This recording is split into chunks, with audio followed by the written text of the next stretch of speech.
শহরের সড়কে ব্যাটারি চালিত অটোরিকশার দৌরাত্ম্য, কোথাও কোথাও থেমে আছে যানবাহন, চাকার সঙ্গে আটকে আছে যাত্রীদের মূল্যবান সময়। সড়কের এক পাশ থেকে ওপাশে যাওয়াই কঠিন কাজ। পটুয়াখালী শহরের সব সড়কের এমন দৃশ্য প্রতিদিনের।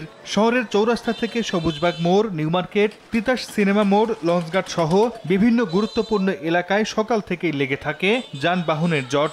বিড়ম্বনায় পড়তে হচ্ছে শিক্ষার্থী, জরুরি সেবা প্রত্যাশী সহ সাধারণ মানুষকে।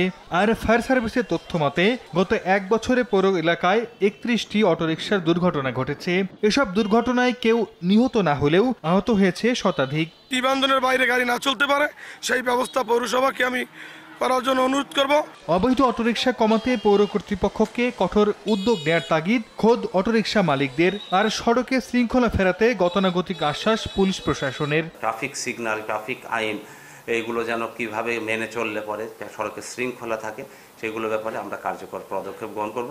বিকাশে কম খরচে ক্যাশ আউটের লিমিট বেড়ে 50,000, প্রিয় এজেন্টও 2টা। তবে কেন শহরে এত অটোরিকশা তা জানেন না পৌর মেয়র। সড়কে তালিকা করে একমুখী চলাচলের নির্দেশনা দিয়ে সংকটের প্রাথমিক সমাধানের আশ্বাস তার। অবৈধ অটো গ্রাম থেকে চলে আসে, তারা গ্রামে থাকে, ওখানে 20 কিলোমিটার পথ অতিক্রম করে একটা শহরে চলে যাবে, সন্ধ্যায় চলে যায়।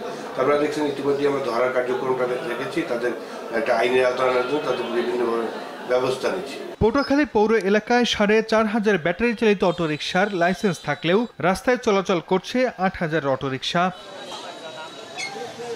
সময় সংবাদ, পটুয়াখালী।